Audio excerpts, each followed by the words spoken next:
while, and so we're really excited to work with you and be holding webinars for the next 6 weeks. I'll plan to do just a quick welcome and introductions, and then we'll start to go through the slides. And the first thing we'll do is plan to provide an overview of what this master training is going to look like over the next 6 weeks, and then we'll plan to dive in some of the content of running your own training.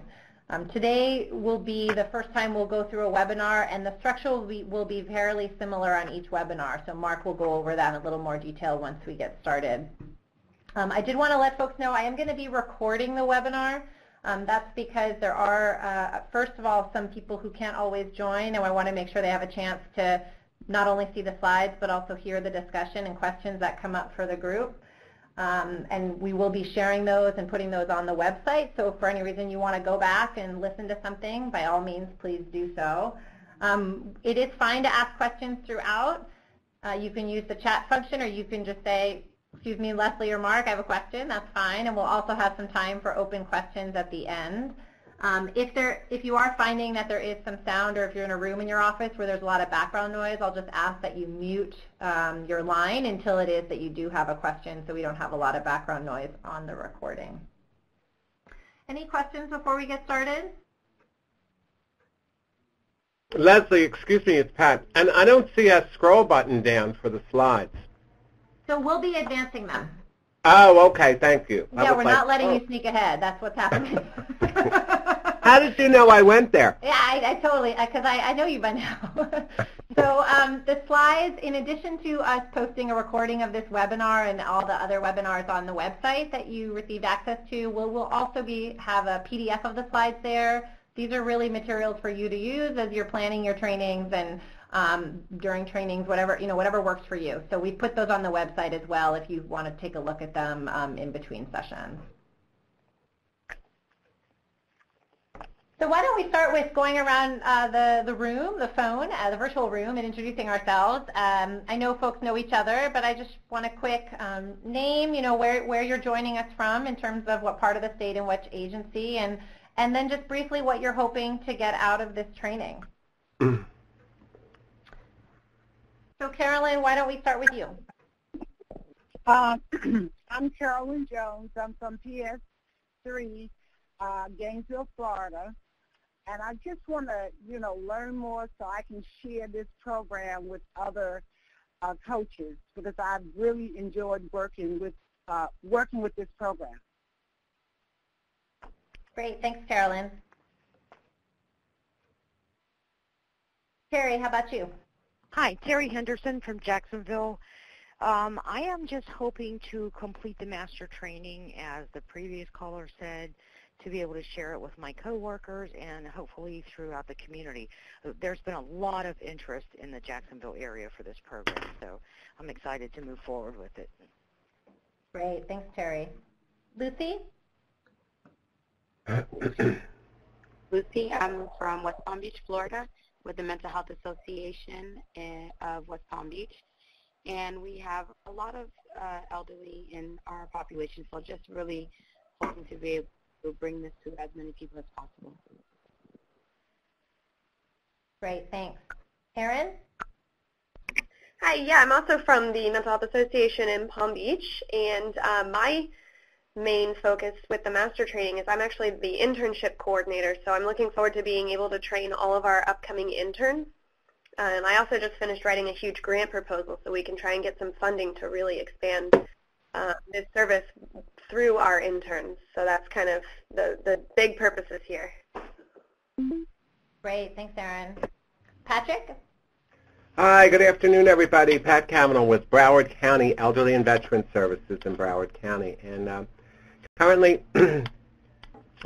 my goal is I wanted to bring on a few more trainees so that we can expand the program. That being said, hopefully, and my boss, the Director of Human Services and then the Director of All Health and Human Services, is out looking for funding for the program itself.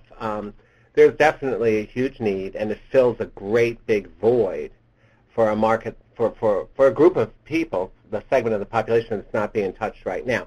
I know ADRC is very interested. That's the Area Disability Resource Center, and then I was approached last week, and I'll be talking later in the next month or so, to the United Way.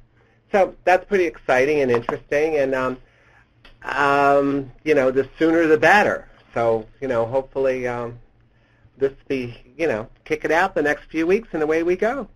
Thank you. Great. Thanks, Pat. Carol, are you on the line? Yes, Yes, ma'am. Carol, we're just going around and introducing ourselves, just your name and where you're from and what you're hoping to get out of this training. Okay. Okay, I introduced myself. Is there two Carolines on the line? Oh, there are. Carol's on the line. Okay, I'm sorry. They are. Thank you. Apologies. So Carol Montoya. Thank you, Carolyn. You did already introduce yourself at the beginning. So Carol Montoya from Florida Health Networks. I'll have you go next. Thank you, Leslie. Well, my name is Carol Montoya. I'm from Florida Health Networks, and I'm actually eager to start the master training because I know we've been trying to do it for a while already, and just kind of putting this into our network and trying to advance the program here in Florida and make sure that we have all the tools that we need here to make it a successful program. So that's actually our goal. Great. Thanks, Carol. And I know, Linda, you're joining, but on mute because I believe you are driving. So if you would like to get off and introduce yourself, great, and what you're hoping to get out of this training. Good. Yes, hi, good afternoon. My name is Linda Castañola from Florida Health Networks.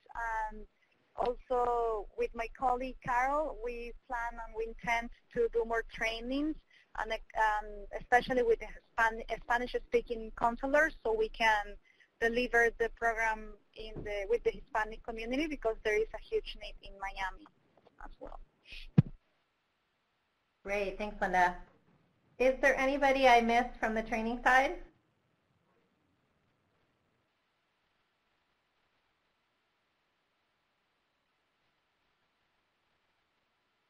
Okay, great. Well, I'll just briefly introduce myself and then have Mark take it over. This is Leslie Steinman. You all know me from doing the training out in Tampa and facilitating some of our technical assistance work. We are very excited to be launching this master training today. This is something we've been getting requests for increasingly over the last few years, and we're really looking forward to building capacity in Florida to expand the program and fill the void, as Patrick described. So thank you all for your willingness to participate, and we're looking forward to getting started. So Mark, I'll turn it over to you.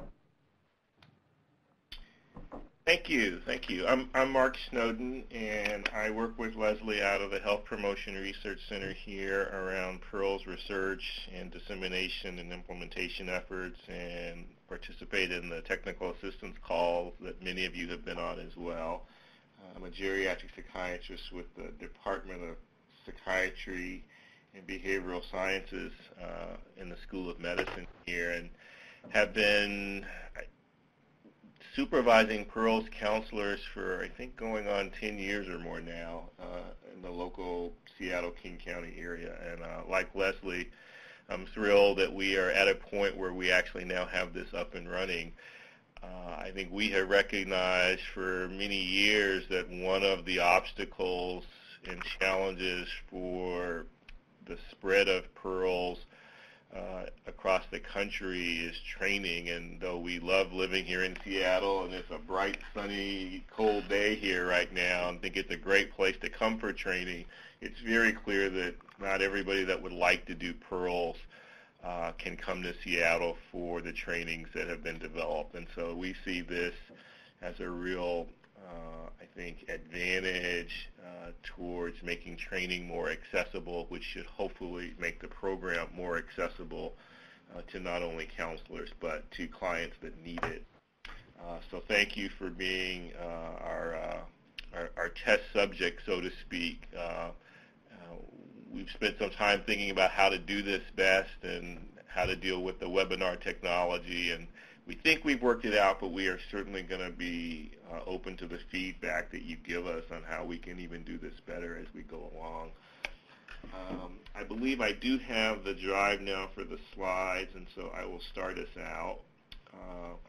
As Leslie mentioned, the format will be the same for each webinar. The content of the slide might look a little bit different, but the order of things will be the same. And so we're going to start with learning objectives, And the learning objectives are to be able to describe in an overview format the goals of what we're trying to do, how we came to establish the requirements for being a master trainer, what we think you should be thinking about for when the training is over in terms of how to guide your own work, because it really is the hope that you will use this to then go out and train. In terms of the concrete objectives of the training itself, the main goal today is to describe the in-person PEARLS training and how you introduce PEARLS at the beginning of what would be a training for PEARLS counselors. We certainly hope that you will learn how to train others to describe the key elements of PEARLS, both from a comprehensive standpoint, the multi-component depression management program that PEARLS really is, and to be able to give the rationale for sort of how PEARLS came to be. There will certainly be a much in-depth discussion of the evidence base later on, but today we're going to focus on you understanding the rationale for PEARLS as a way of getting people that first step into their understanding. So, to launch the training. By way of overview again, our goal is to train experienced PEARLS counselors to be able to train others to implement PEARLS. I suspect that, like with all learning, you will be better counselors having gone through the master training, and certainly if there are things that we can do about being a counselor as we do this, we're open to doing that, but we are trying to make a distinct goal that this training is not for you to be better counselors, but to actually be able to train others. There are 6 webinars scheduled for 90 minutes. We start today with the overview and then how to give the PEARLS overview in a training. Webinar number 2 will give you more in-depth information on how to present the evidence base that supports PEARLS, because we think that's a key component of why it has been attractive to people around the country, and we will get into the issues of how to define the depression symptom severity criteria for a person to be eligible to be a PEARLS program recipient. Webinar 3 will focus in depth on training people around problem-solving therapy or problem-solving treatment, how to introduce and use the PEARLS worksheet in training, and then how to introduce PEARLS to a client. So we will train you to train future counselors on how to introduce PEARLS to their client. Webinar 4 goes over the screening and how to determine sort of who's appropriate for PEARLS, and then follows up in a more in-depth way on what problem-solving treatment really is. Webinar 5 touches on suicidal ideation and the protocols that we recommend for what happens when a client presents with suicidality. We'll go over how to train people to think about working with a clinical supervisor and how to introduce the final session and some of the unique things about that final session to future PEARLS counselors. Webinar 6 is devoted to being able to explain to future counselors some of the things that we've learned along the way about how to implement PEARLS and how to overcome some of the barriers and challenges that people have in fact encountered and helped us learn how to overcome through our TA calls. And then finally, to train people on how to think about putting together their own evaluation and data management programs as part of PEARLS.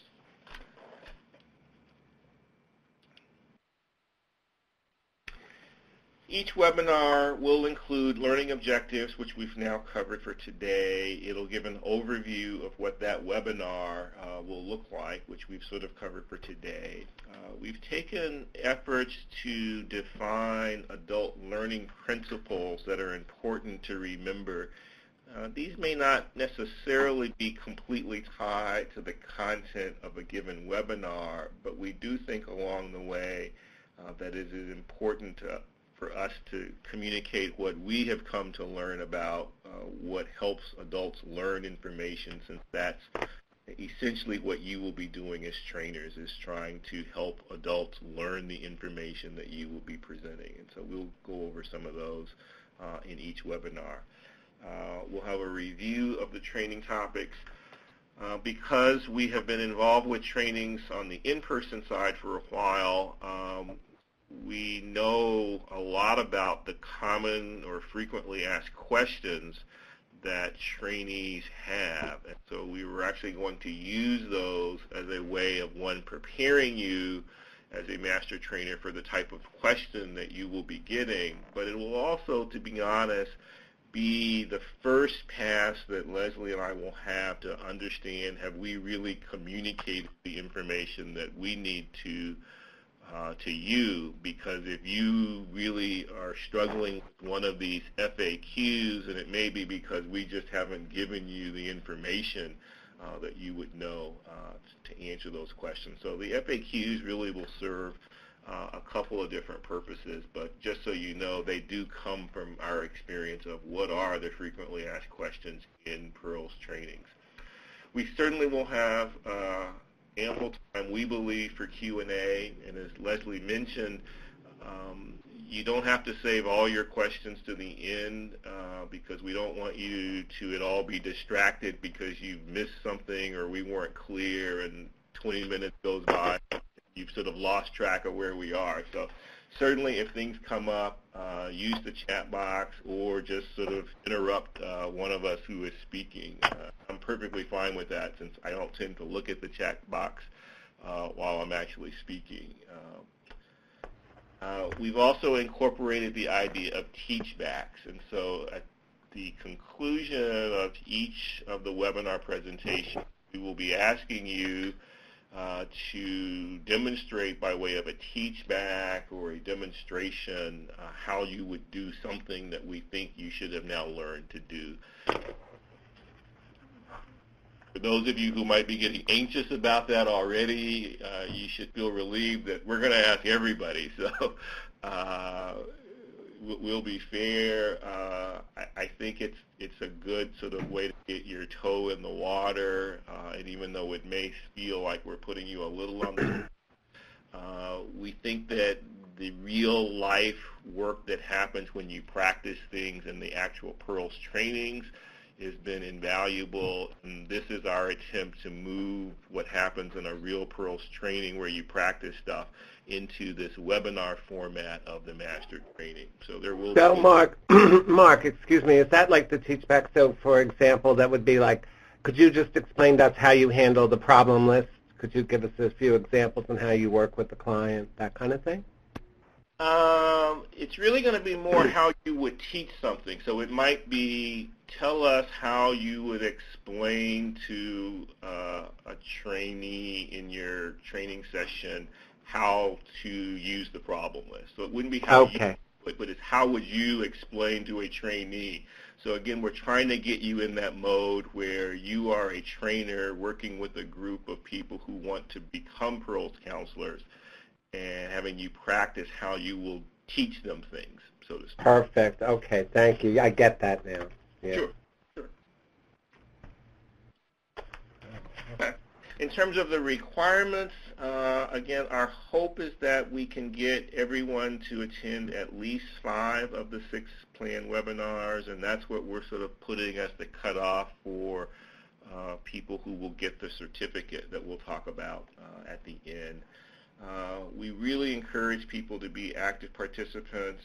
I think, like in the PEARLS trainings, this master training will be most successful if you participate actively so that we can truly meet your needs.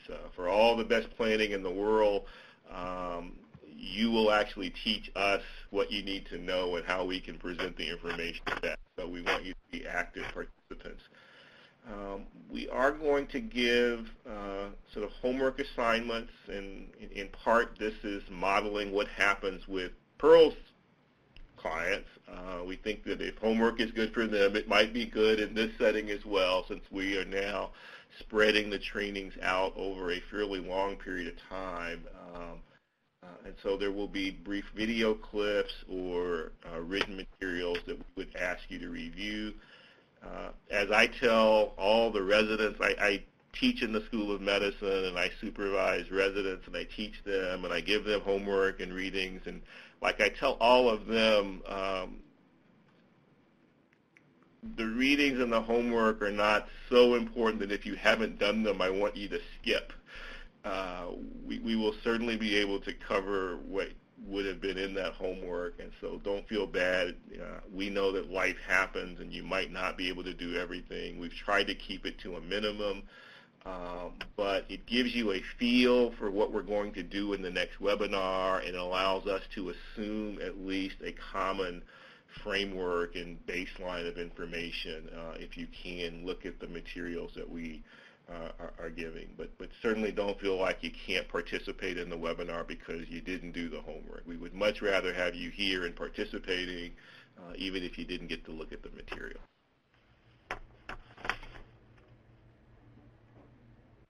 Okay, so again, our firm belief is that we are doing this not just so that you have more information and tools in your tool bag, but because we really do hope that after this is over, you will be able to do a training. And like we tell people who are trained to become a counselor, that the best way to use that training is to, as quickly as possible, start treating people in PEARLS. We think the same applies to being a trainer. So we're going to give you access to all the materials on the website for a full year, but we really encourage you to very early on, and to be honest, now is probably not too soon to be thinking about it, figuring out how you can fairly quickly conduct a training within 6 months of the master training being over. And so that would... Mark, excuse me, I just wanted to ask on that. We had a quarterly meeting yesterday for the entire division, so and I spoke on PEARLS actually, and then I had a few case managers come up to me and said, that they would be really interested in participating, blah, blah, blah, blah, which was all wonderful.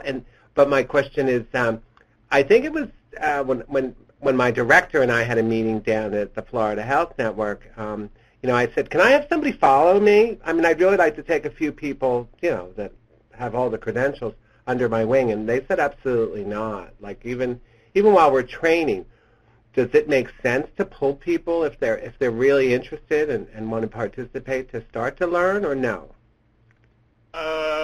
I could see either side of that, and I would certainly defer to what your supervisors are telling you.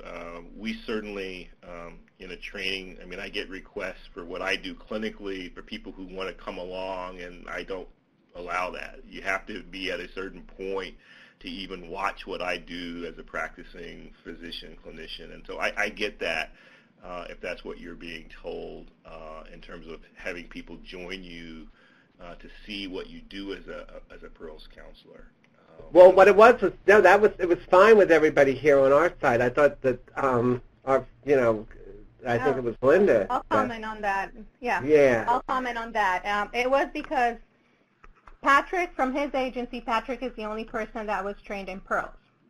The people that he wanted to have him either shadow or go with me were people that had not been trained in the program. We still didn't know, when the master training was going to be. So that's why at that point we said, no, we'd rather just, you do it, and then whenever they're ready to do the training, then that would be something that they could do. But if they hadn't done the training, they were not counselors in PEARLS, we thought it wasn't, it wasn't something that they could do.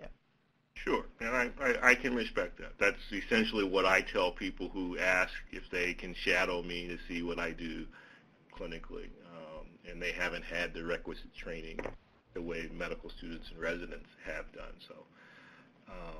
So I get that.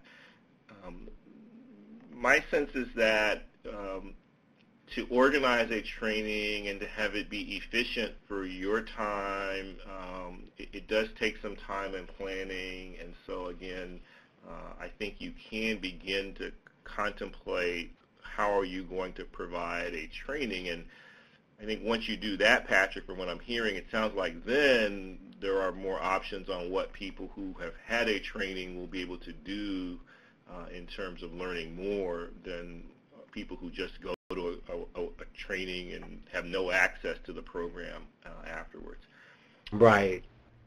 What we are suggesting that's a little bit different is that you conduct this first training with a co-master trainer. And we'll go into a little bit of detail later on why we want to do it that way. But that is what we're suggesting. I think our experience when we look at the feedback that we get in the evaluations of the training is that almost all of the time when we have multiple trainers, it goes over better than when we have a single trainer doing a trainer. Even though I think all the trainers that we have are really, really good, it just seems pretty common that when we have multiple people, it goes over better. The other thing we believe this will allow you to do, though, is to be able to get feedback on what you did as part of the master training from your co-trainer. And so when you're first doing this, the more feedback you can get, the better. And certainly you'll get the feedback from the people that you are training, but this gives you a chance to get feedback at a slightly different level from someone who was there and who observed how you actually performed in the actual training session. Our thought is that you're going to be training people in Florida. We have on the slide Maryland because up until very recently we thought we would have a group of people from Maryland participating in this master training, which it turns out they will not be doing. We do think that you will have to think about how to prioritize who you want to train. We don't necessarily want to give you rules of how you have to do that, but again, the goal is that you will be able to train people who, first and foremost, will help you keep the existing PEARLS programs in your areas in Florida alive and thriving and where needed and desired, even expanding. If you decide you have capacity to train other people, so be it. But again, the reason the master training is happening right now as a part of this project with the Florida Health Network is that there was a very clearly defined and I think very important and correct assumption that when the initial funding and project ends, what's going to happen? And for PEARLS to stay alive and well, there will be a need for future people to be trained, and that's, again, why we're doing it right now in this particular context. We certainly think that you should be anticipating that people that you train will need technical assistance, and just like we have offered technical assistance calls for you all to join, the people that you train, I think, are welcome to join our existing TA calls as well. We will be giving you access to the training materials as well as the materials that you would have to provide to your future trainees, and want to remind you that those materials are copyrighted to the University of Washington. We are already, by virtue of giving them to you now, saying that it's okay to use them for your trainings in Florida, but the goal is not that we give them to you and have you simply go out and start going all over the country providing PEARLS trainings. I think ultimately the more trainers we have, the better, and I think there will be some regionalization that will happen. We already know that some people who've come to Seattle have gone back and start to offer local trainings in their region, and I think we are quite open to if that makes sense, because it's easier for people, let's say, in Georgia to get to Florida than to get all the way to Seattle. In the future, we are quite open to it, but we would like to at least be in the loop when you are now talking about training people from outside of your individual state and area. Because we know the question is going to come up for the master training, just like it does in the regular training, the issue of how will you be acknowledged as someone who has done this needs to be addressed. And our solution is just what we do in the Pearls trainings. You will be given You've entered too many invalid passcodes. Please contact your conference host for assistance. You'll get a certificate of completion, which simply says that you've completed the master training. It does not in any way say that we are certifying or licensing that you are a competent or an excellent trainer, but it's just an acknowledgement that you have completed the master training.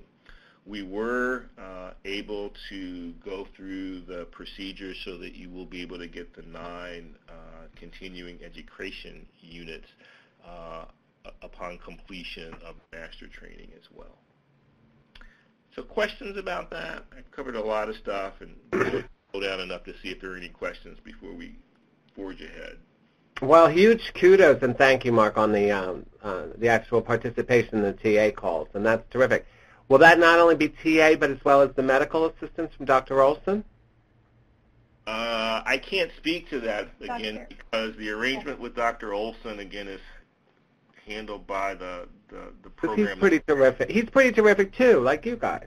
Yeah. Patrick, I think that with Dr. Olson, as long as we're working with FHN and we have an agreement, then I don't see that there would be any trouble with working with him and the new counselors. But that goes into, the continuing work that we do with FHN and partnering with the other agencies. Would that include access to wellware? Yes, all of that would be included into what FHN, provides to all of the organizations that are partnered with them. Okay.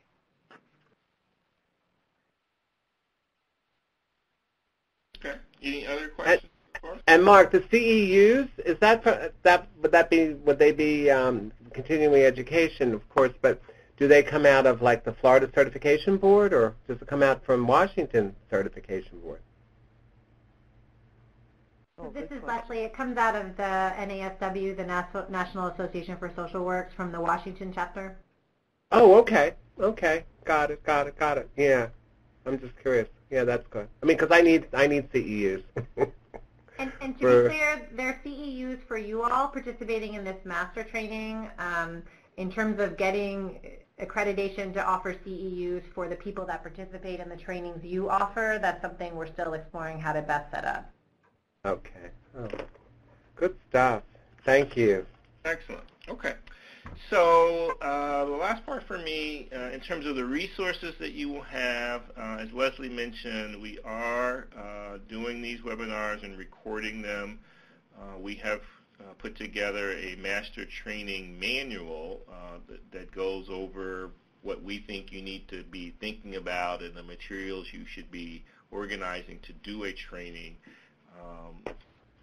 You'll have access again to the implementation toolkit, which is that manual that providers and agencies wanting to do Pearls often refer to, and that you would want to make available to your trainees, and then the training workbook, which is sort of the abbreviated sections out of the implementation toolkit that are the most relevant and used in an actual Pearls training. Okay. With that, I'm going to turn it over to Leslie, who will dive. Oh, I guess there's one more thing about evaluation. We've come up with several ways that we are going to evaluate how this works.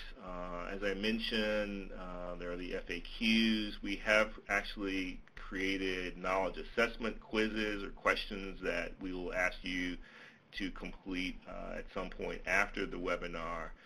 We've talked about the teach back.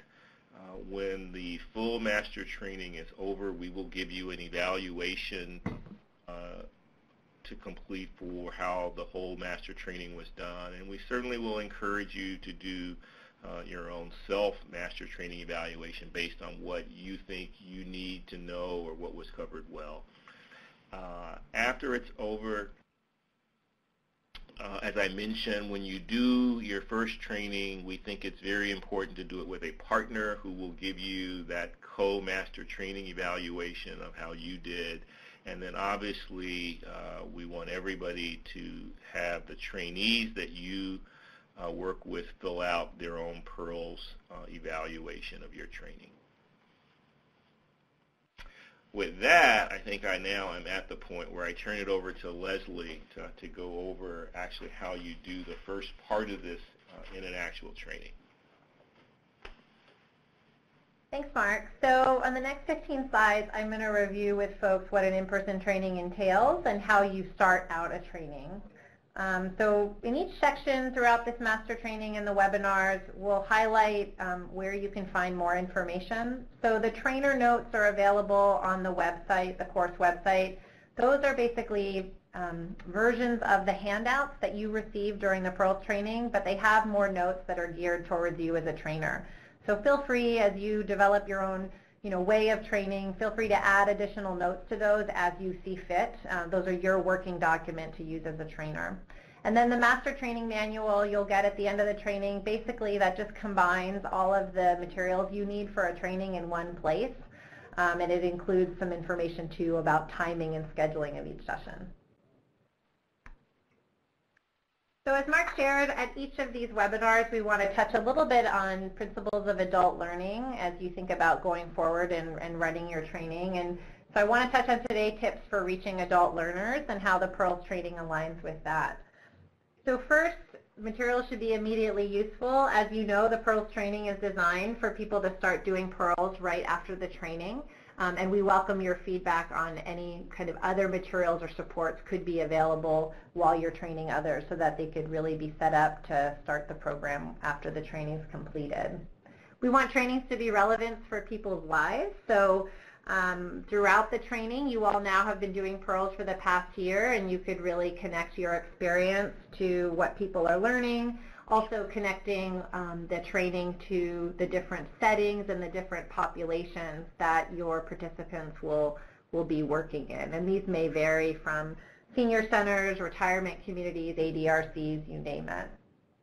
We want the environment to be welcoming, so these are things like making sure you find a comfortable, quiet room for the training, something that's easy to get to, where you have refreshments, things like that. Presentation should be engaging. We've really designed the PEARLS training mainly using handouts and flip charts.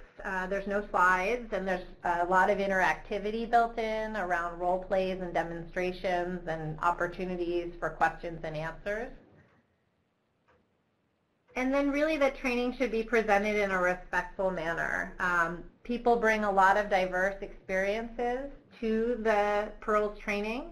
And so weaving those in as you train, and also balancing that with the fact that you're training a fairly structured model, which has a manual for how one goes about delivering PEARLS. So sometimes you have folks with a lot of experience working with older adults with late life depression. Sometimes you'll be working with trainees who this is a quite new population or topic area. And so really respecting where they're at as you're thinking about teaching them how to become a PEARLS counselor. And then last, really remembering to make a connection with folks. Since you've been doing this PEARLS work for a while, think about how you can weave in experiences from your PEARLS experience as well as just your own lives as a busy professional implementing another program, as part of your repertoire. So as Mark mentioned, we are going to be doing teach back on each training. Similar to what you did in the in-person training, we want to give you an opportunity to practice in an environment with your peers that is safe and where we can learn by doing. So at the end of today's training, we're going to call randomly on 2 participants to practice what you've just learned. So we'll ask somebody to briefly help set the stage for a 2-day training, and then we'll ask somebody to describe what PEARLS is using the stool figure that you learned about. So I'm going to go over content for each of these now, as well as some other pieces for setting the stage for a training and starting your own in-person training. So when you start off an in-person training, this is typically your first half hour of the day. You're going to set the stage for the training, what's going to be covered, what is PEARLS. You're going to introduce everybody, have everybody introduce themselves. We talk about PEARLS as a house and as a stool, so I'll be going over how to do that. You'll be orienting people to what the training will look like, that it's not really done in a linear fashion in terms of how Pearls is delivered, but that's at the end of the day, you'll be covering all the pieces. And then you'll also do either a live or video demonstration of Pearls. So I'll go through each of those pieces next. So first, setting the stage. If you may recall, Eddie Edmondson, my co-trainer in Tampa, was the one who did this. And the way he did this was he put it in the stage of sort of your lives. So you, when you attend a training, you have to take 2 days away from home, from your work. Things build up, you're juggling multiple responsibilities, you're trying to focus on a training while also having to do your life and your day job. And he used that as a way to kind of model what our Pearls participants might be experiencing. So you might be kind of having a mini crisis and trying to balance all these things that may become overwhelming over the course of the training. And he puts that in the kind of experience of problem solving. So what if you experienced many overwhelming problems and this crisis just didn't stop but kept going? And the problems weren't being solved, they kept building and building. And we use that metaphor at the start of a Pearls training to really try to have everybody get in the frame of mind of what their clients might be experiencing and why it is that over the next 2 days you're going to be learning this practical, active way to help people learn how to reduce that mountain of stressors. So then in the training you have people introduce themselves. So we do the introductions after we set the stage as a way so that people kind of have a frame of mind of what we're going to be talking about and what Pearls is focusing on before they introduce themselves. And typically you want to do what we did today. You know, you want to find out about who they are and where they're from. You might want to hear something about the role at the agency and what they hope to learn from the training. And then you as a trainer, in introducing yourself, it's helpful to provide what your experience with Pearls is, as well as anything else that may help the participants understand who you are. So this is your training, the population you work with, the setting you work with, etc. So next, you get to dive into what is Pearls. Usually we start with reminding people what Pearls stands for as an acronym, because it can be descriptive in and of its own right. And then this is when we start to engage participants a little bit more in and building in some interactivity into the training. So this is where you pull out a flip chart and you draw what it looks like to have a participant and a traditional counselor in a counselor's office. And this is where you draw 2 people sitting on chairs. And then you talk about, you engage the audience and ask them to identify what are some of the barriers to usual care. So traditionally coming into a counselor's office and talking about depression. And this is where people throw out all sorts of barriers. Often there's things around access, getting to a site, transportation issues, stigma, you name it. And this is a really great way to ground people in the population you're going to be working with, and also setting the stage for why Pearls was developed. And so then you draw this house around these 2 people, the client and the counselor who are sitting on these chairs, and you start to engage the audience in thinking about what are some of the benefits of seeing clients in the home. And then this is where you start to get feedback from people about why that might be a good thing. So maybe some of those access barriers are reduced. Maybe it gives you an opportunity to get more of a sense of the person's life, where they're living, who they're living with, what stressors they may have. And this is an opportunity to, again, kind of set the stage for what is Pearls and why it's relevant to some of your clients. The one thing we do talk about now, originally when the study was done, it was done in clients' homes, but some agencies now are seeing clients in the agency or another community setting.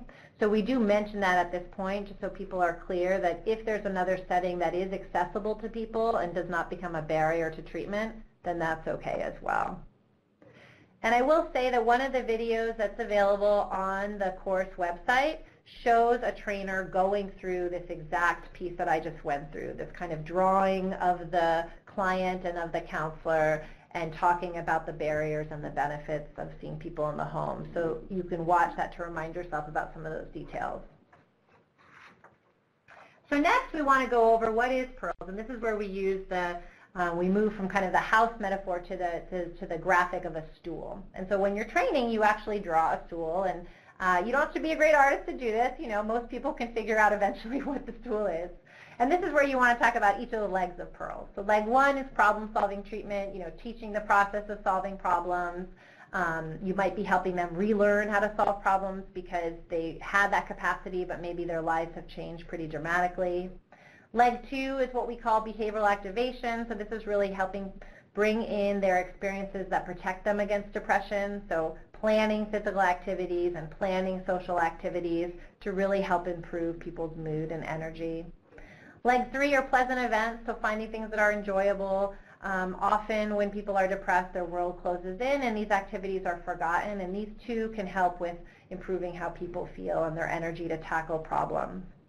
And then it's really important that you draw the floor that the stool sits on. And in this case, this is psychiatric support, or what we refer to as clinical supervision. And this is where you talk about the need for regular clinical case review to make sure that clients are improving and suggesting any adjustments in treatment as needed. So continuing thinking about the stool, part of the reason we use the stool as a graphic is so that it's clear that there are different pieces of pearls, but that some people may not do all of them. They may be resistant to problem-solving treatment. You may have to spend more time teaching that. You might just, they might, because of some physical limitations, have some challenges planning out some physical activities they can do for that particular week, because they're recovering from an injury, and that's fine. The idea is it's a multi-component program. There's different evidence-based approaches you can use, and we want to teach all of them, and clients may just practice some of them week to week. But you always have the floor. The clinical case review is really essential, as I'm sure you've all learned, in terms of having support, having guidance, both in terms of sticking to the PEARLS model, but also the inevitable challenge that comes up when working with diverse clients, and they really help you troubleshoot those.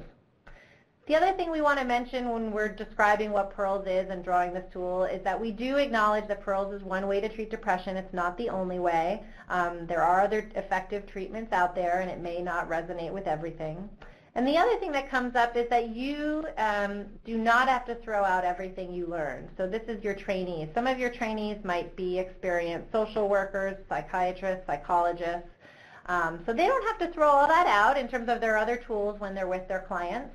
But PEARLS is a structured treatment, and you want people to focus on doing PEARLS when they're with that client. And so we think of PEARLS as a support for their existing skills. And if they do determine over the course of working with a client that the person might benefit from some other treatments, then that client might be able to engage in those other therapies with another counselor while PEARLS is going on, or maybe after the PEARLS session is done.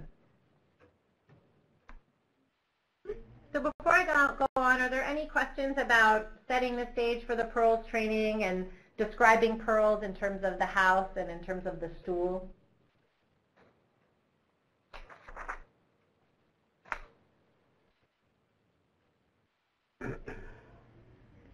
Okay.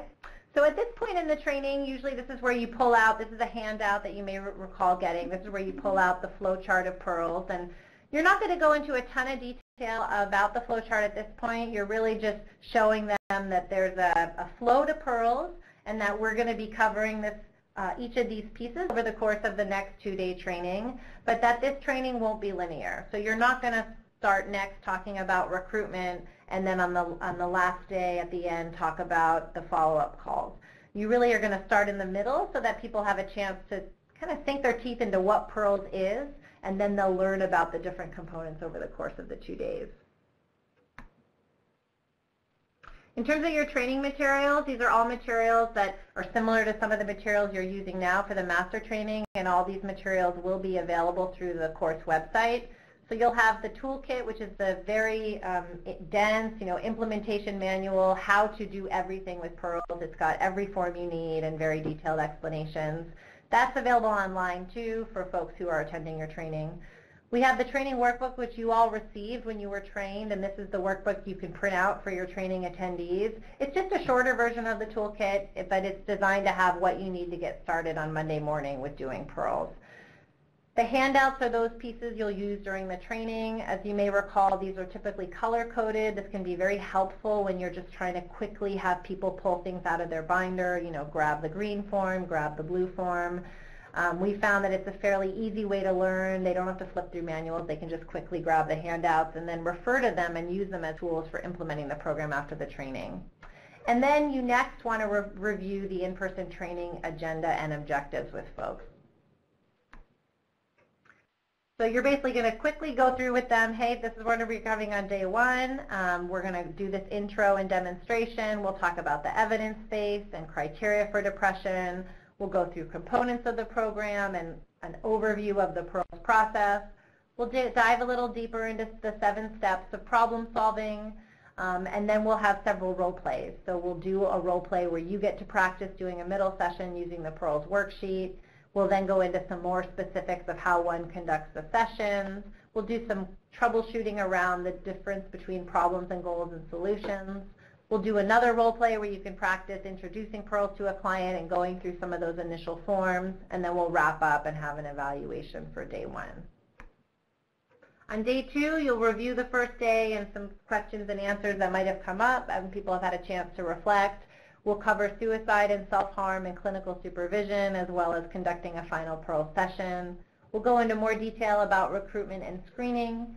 We'll do a role play where people really have a chance to put it all together and do a full session.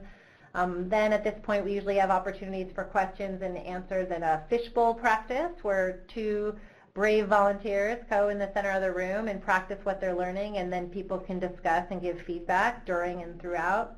And then we talk about how the program's implemented and some of the implementation issues, and have some wrap-up and evaluation and give people certificates.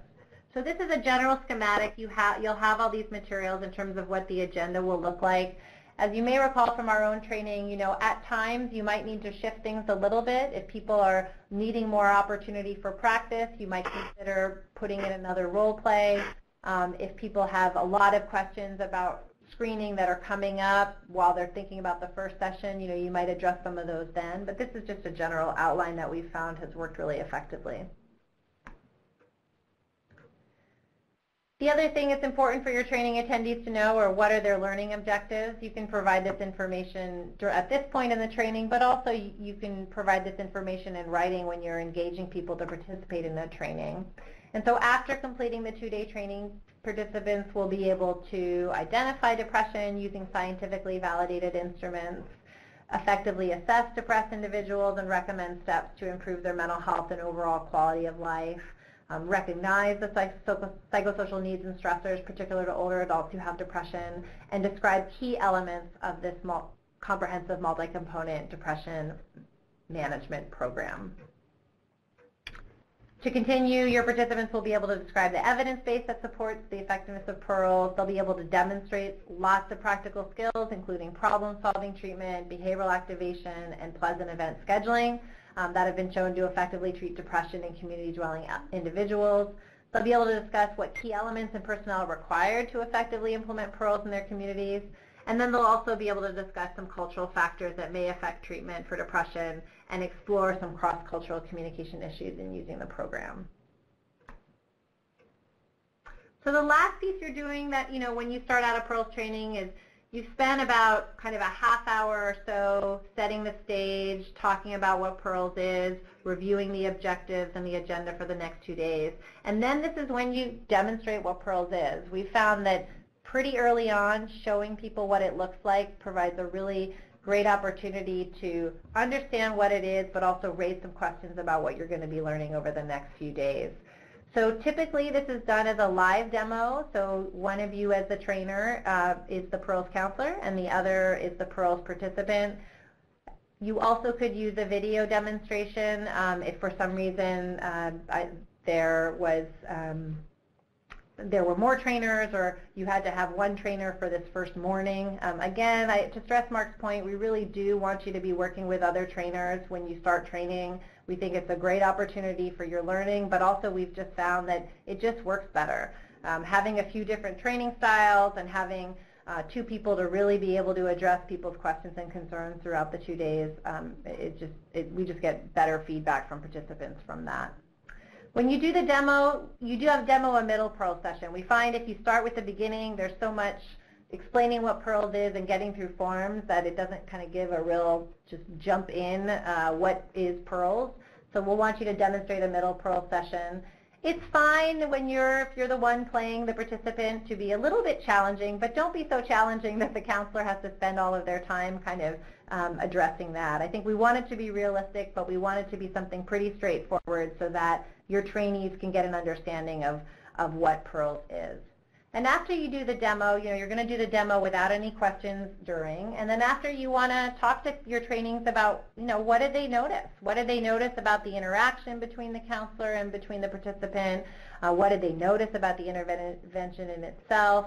We want them to think about, can you see yourself doing this in your setting, and kind of why or why not, and what might get in the way. And it's helpful to have that conversation at the start of the training so that your training attendees are really thinking about, how am I going to do this when I get back to my setting? And it might look and feel a little different depending on my setting or my population, but now is the time for me to be thinking about that and getting feedback from my trainers and from my fellow training attendees about that. So we're going to do some Q&A and wrap up and talk about things, but before I do that, are there any questions about what I just went over in terms of setting the stage and how you typically spend the first hour or so of a PEARLS training?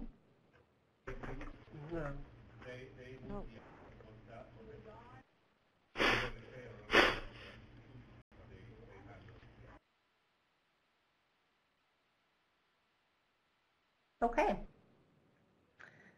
Well, so in summary, today we talked about, what the master training is, and you heard a little bit about what each of these webinars will look like, what you'll be asked to do in between and after the webinars, and what will happen after you are trained and start running your own training.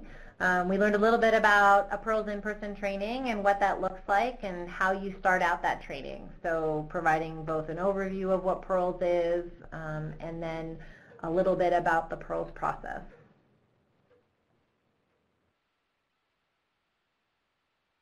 So I'm going to turn it back over to Mark, and we're going to talk a little bit about some of the frequently asked questions that come up when you're first starting out a PEARLS training from the audience. Thanks. So I think the first one I want to go over is you will have presented the legs of the stool, and invariably someone will ask you, do you have to do all of the components of the stool each session?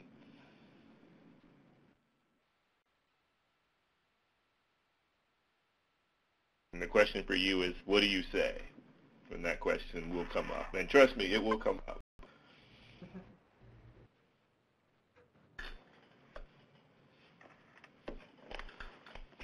So yeah, I would say yes. This is Terry. I would say yes, you have to do all parts of the stool. Okay. And if they say, I'm a social worker and I've done cognitive behavioral therapy in the past, and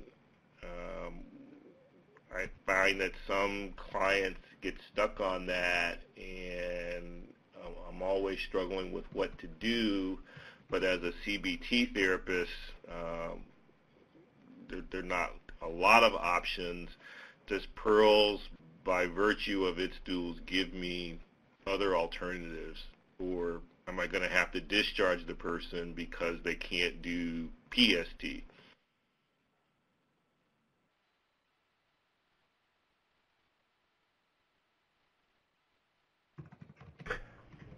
Aren't we supposed to be, well, this is Pat, and I'm thinking that what would suggest to the people that we're training that we're going to strongly attempt to tackle every leg of the stool at some point and to some varying degree.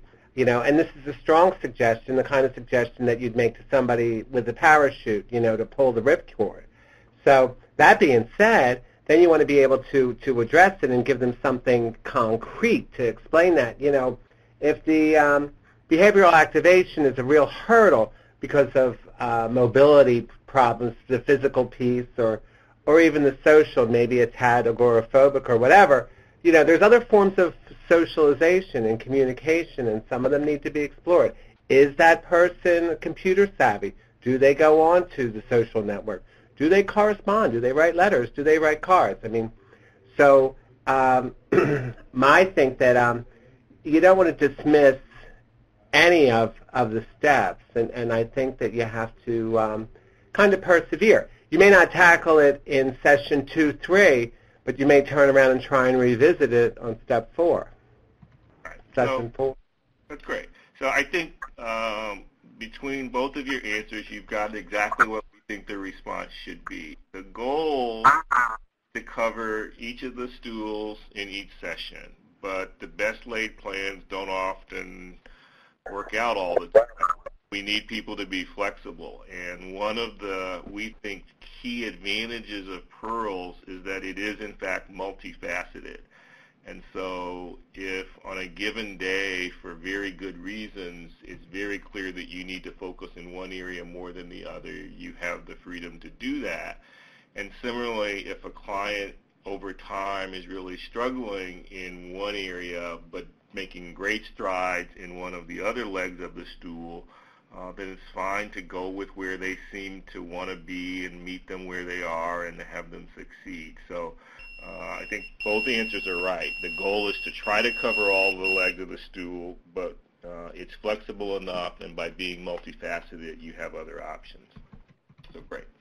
I think the only other FAQ I want to go over, you'll see the full list, but to make sure we have time for your questions, I'm only going to do one more, and it's the type of question that typically comes in the administrative breakout, where an administrator will say something like the following.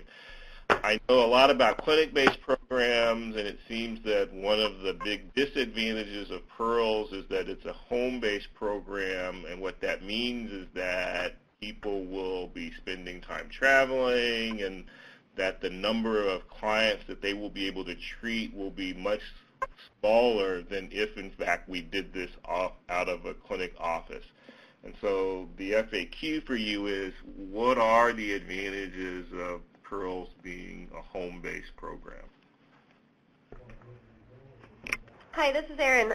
So one of the advantages would be that by going to our clients, we can reduce the risk of them canceling appointments. We can create more, a better rapport with our clients so that we don't have any absenteeism or late appointments. It kind of, I've done community counseling a lot, and it really takes away that barrier of them being no-shows, because they won't have to face transportation issues or navigating any type of stuff like that. So that's definitely a big advantage of it.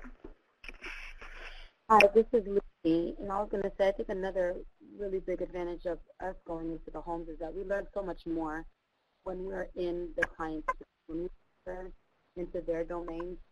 We are getting a lot more information than if they were just coming to us in our offices. It's the opportunity to be able to help them more and more effectively, just because we're able to see what their environment looks like. Very good. Very good. Okay. I will encourage you to take a look at the list of FAQs that we've provided, but for the sake of time, I don't want to go through too many more of them today, because next we want to see other questions that you have for us. Mark, I do have a question about that PH Learn link. This is Terry. Do you have to register for that site? Because I looked it up while we were doing the questions, and it looks like you have to register for that site. Yeah, Terry, this is Leslie. I sent you on Monday an invite for the site. Everybody who's attending the training has their own username and password, just as a way for you to be able to fill out the quizzes and things like that. So I can resend that to you. And basically, it's just you have a username and a temporary password, and the first time you log in, it'll ask you to change it. All right, thank you.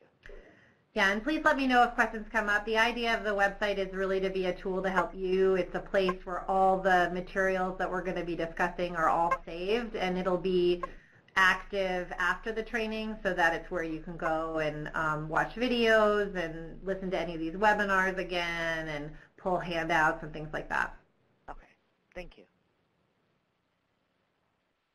Are there other questions at this time? You know, put yourself in the master trainer mode of after this training in a few weeks, you know, going out and running your own training. You know, what else do you need to know, or what are there places where you need more information on setting the stage for a training, explaining what Pearls is and introducing it to your training attendees?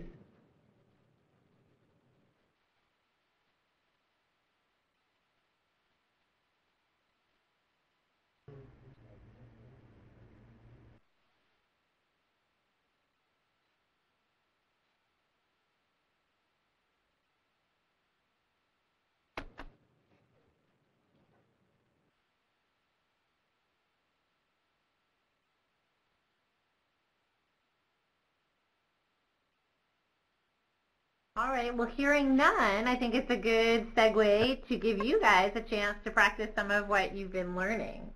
So we're going to move in to the teach back mode, where we're going to have each of you, two of you, have an opportunity to practice. I do want to say, too, that if after the training, the webinar today, and after any of the webinars, you have any questions or concerns that come up, please don't hesitate to email or call me. And then there's also a discussion board on the course website that you're welcome to post questions to as well. But I'll turn it back over to Mark.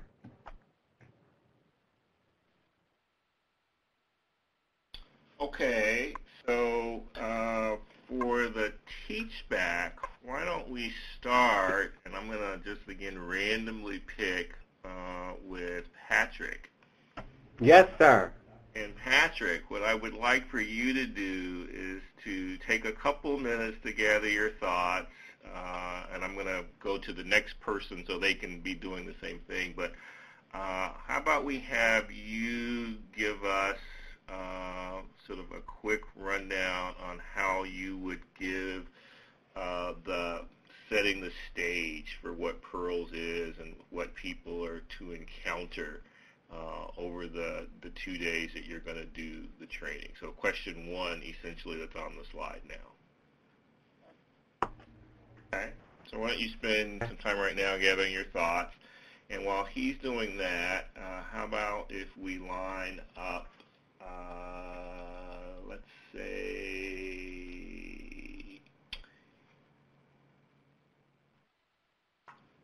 Carol Montoya. I think you're still on. Yes. Okay.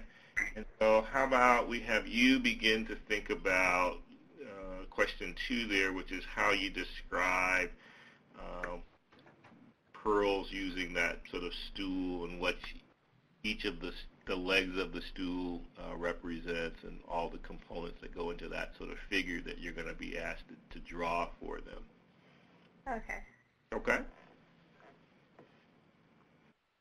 Was the picture of the stools, the graphic of the stool, given to us at the training? Does anyone remember?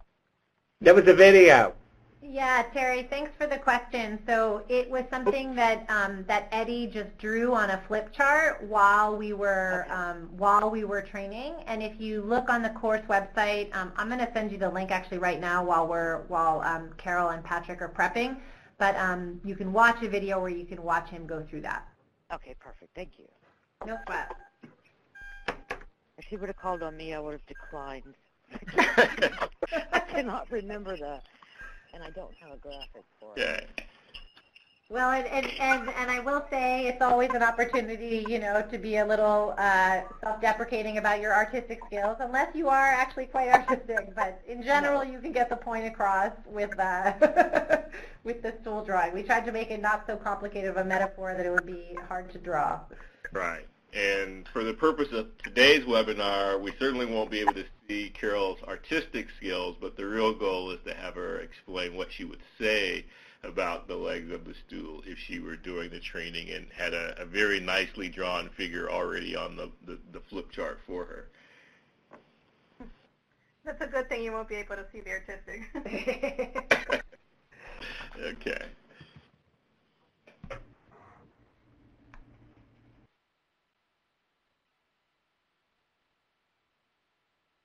So we'll give each of you another minute or so, and then we'll launch into you being able to practice this, and then hopefully we'll be able to give you some feedback And then at the very end today, we will cover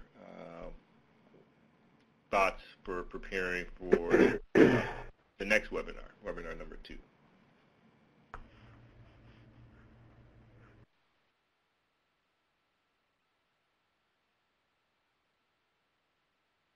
Okay. Patrick, you feel up for it? I certainly do. Thank you so much. But I usually sundown at this hour, but I'm going to give it my best shot. Hey, appreciate the effort. I like a little humor, so we're going to welcome everybody. For me to set the stage, I would certainly know who the trainees are, but I would have it a classroom setting, which I think is key and pivotal, and of course the same classroom. So, and we have that in the county. We have that space, so we're blessed there. I'd start out with just talking briefly about typically Broward County and the statistics that I know and what's the population, the senior population, and then I'd move right into what their thoughts would be on participating in a program and doing a program on depression that's not only evidence-based, but it's extremely effective for that certain population with mild or severe depression, and how that works. I'd certainly have an agenda. I'd certainly give them the timeline and the time frame and what their expectations are and what my expectations are as the instructor as well. But I think that the introductions are really, really important, and then I'd go from there. But that's when I would open up the whole PEARLS piece and the acronym and explain that, and then go from there. So it sounds like a key component for you is to get to know your group pretty well and to use that introduction time, and then to set the stage a little bit with base facts about where you are and sort of getting their minds into thinking about the people in the area and what the needs are, and then to sort of pretty quickly confront them with the idea that this is a depression treatment program, and that means we got to sort of come to grips with that. Am I following you right around that? Absolutely. Yeah. Okay. I like that. Sure, and it's demographics. So it's going to be kind of a segregated population. So we're going to have a bigger propensity of women than we are men. That's just the demographic, and then the ages. That's you want to be really emphatic. But we're going to be working with a wonderful population, but they just happen to start at 60 and up, which I'm all in favor of because I'm there, and all those important little pieces that make it up, that make PEARLS up. Okay. Any feedback from the group around what Patrick said?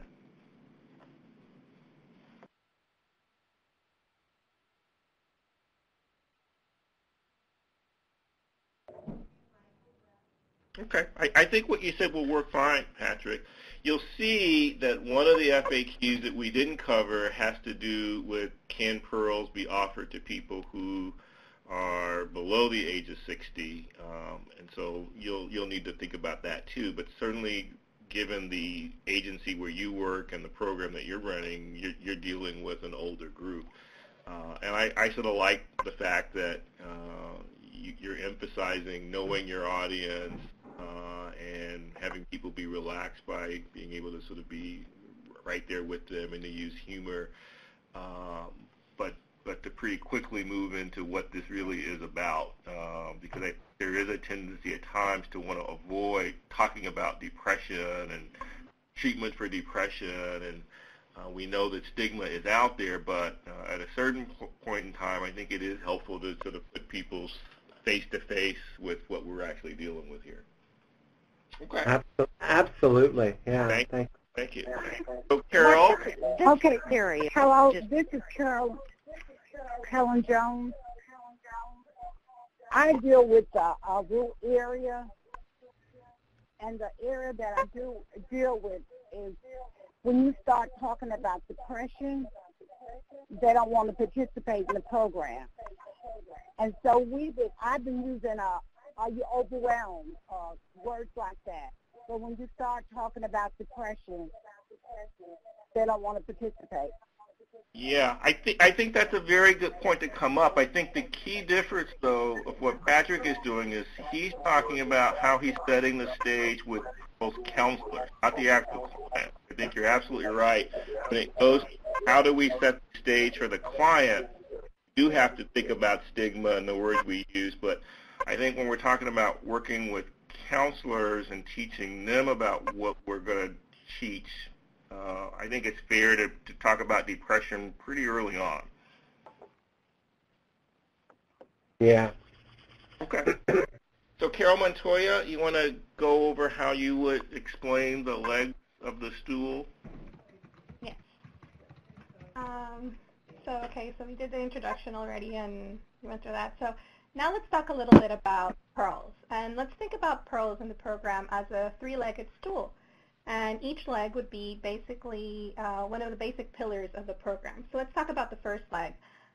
This would be kind of going through problem-solving treatment, which is basically teaching the participants that are going through the program through problem-solving techniques that they could learn, to address their problems in the future. The other leg of that stool would be the behavioral action. This would be basically to teach them, help them have those experiences so that in order for them not to be depressed, like physical and social activities, which will help them with their depression. And then our third leg would be, talking a little bit about the pleasant activities and things that they enjoy in doing and that they find pleasure in doing that they might have forgotten because of their stage or their depression. But all of this would be standing in a basic floor, a basic structure that would be the clinical psychiatrist supervision in this case, in which you could review to see the advances and ensure that the clients are progressing as the program is intended to do, or in case that there are any suggestions that doctor might have or the psychiatrist might have for that participant, and then can communicate back to their doctor. So this is like the model that we try to look pearls as a three-legged stool, in which each of the legs are the basic pillars of the program standing on that clinical floor. Excellent, excellent. I thought that was great. And I love the fact that you were able to actually put yourself right in the mode and mindset of speaking to us as if you were speaking to a room with people being trained. I think that was great. Other thoughts or comments that people have about the way Carol explained the stool?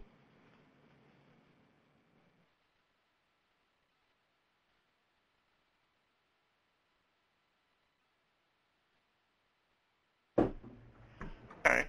I think as I heard you say it, I could easily envision being in a training session, and I think one of the FAQs that's going to come out of exactly what you just said that I will now pose to the group, since I think we're going to have some time, is does the supervisor have to be a psychiatrist?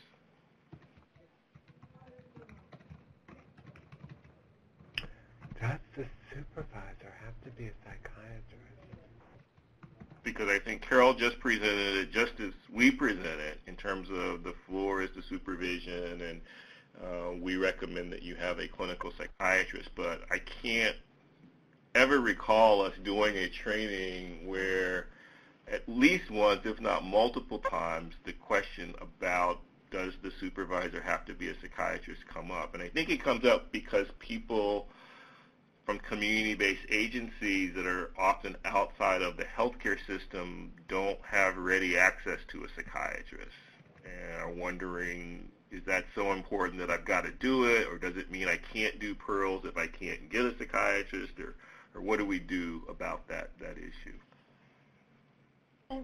And this probably isn't an answer, but more mostly of me trying to understand also. My understanding was for the clinical supervision, they're either providing some suggestions on medications and things that they might see, and also, making sure that everything, if they're progressing or not, and trying to have some type of advice. So I don't know if it's exactly a psychiatrist, but somebody that has a license that can actually be able to talk about that.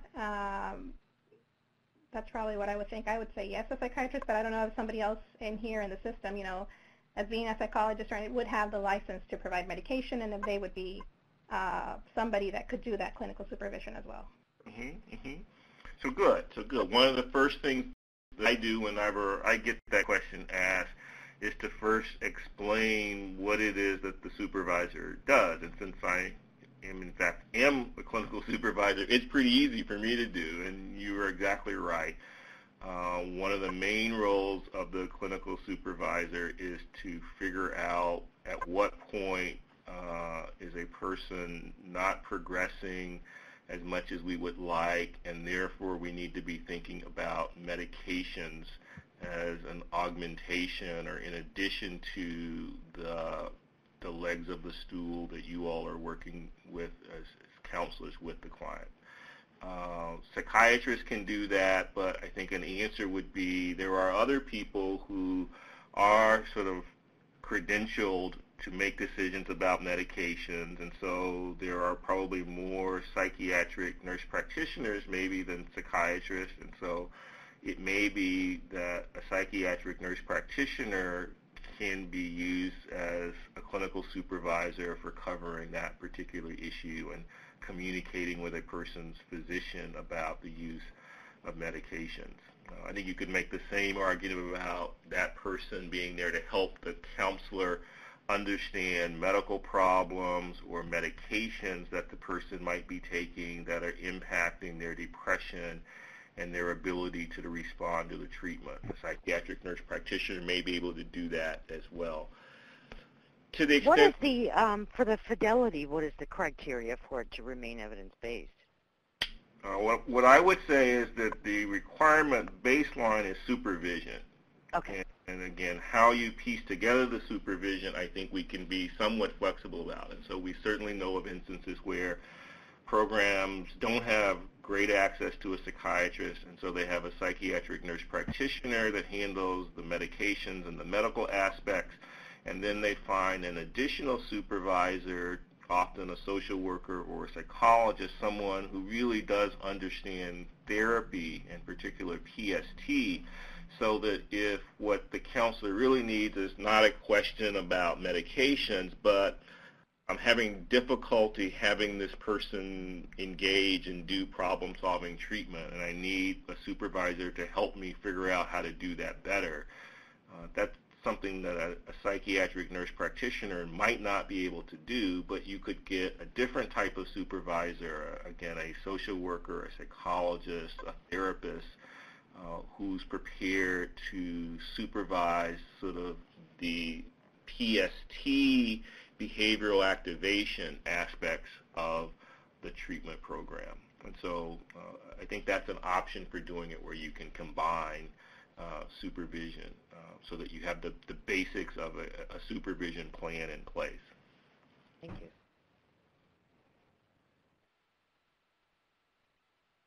Other questions or comments about that? Okay. Well, thank you, Carol. That was an excellent job. I think we're back on schedule, and it's time for Leslie to sort of wrap us up for today and then to brief webinar number 2. Great. Thanks, Mark, and thanks, Patrick and Carol, for your demonstrations and everyone for your questions and comments. So for the next webinar, we're going to be meeting the same time next week, Thursday the 19th at 2 p.m. That webinar is going to focus on us reviewing the evidence behind PEARLS, so both the evidence from the original studies where we demonstrated the effectiveness of the program, and we'll also be sharing around some research about what we've learned in implementing the program as well. And we'll also provide an overview around late life depression, so thinking about what are the criteria, what are the symptoms, and things like that. As with the PEARLS in-person training, we're trying to arrange this master training webinar series the way that you would teach. So after you have set the stage for PEARLS and done a demonstration, typically you take a break and then you talk about the PEARLS evidence and what late life depression is. And so that's why we'll be talking about that next. We'd like you to complete some homework before the webinar. As Mark mentioned, you can access these materials on the course website, which is at PH Learn link. have sent people their username and passwords, but please let me know if you have any trouble accessing the materials. I'm happy to help troubleshoot and also send you materials directly as well. But basically we want to have you watch a brief video of what it's like to teach some of these materials, to review the training workbook that covers the evidence and late life depression, and then to review a few Pearls research articles. And I do want to stress, as Mark said, that we understand you all are busy. We'd love for you to take a look at these materials, but by all means, please come next week. If you've not had a chance to look at everything, we will be covering the materials on our webinar, and like having you attend so that we can both get on the same page, but also have a real opportunity for discussion and areas where you need kind of more support or clarification while we're all on the phone together. So that's it for today. Are there any additional questions or concerns before we sign off? We do have a few minutes before the webinar ends at 3:30. This is Terry. I just want to ask, will the next webinar be the same access, the same phone number and code? And Yes, great question, Terry. Yes, all the same. It'll be the same phone number, and it'll be the same Adobe Connect login room. That information, it's in both the calendar invite that you have that Linda sent out, and it's also on the course website, so you can use either ways to get there. Thank you. And I will be posting the recorded webinar later today. I'll plan to send an email out to all of the training attendees to let you know when that's up. And you'll be able to view that as well through the course website. Other questions? I'm good.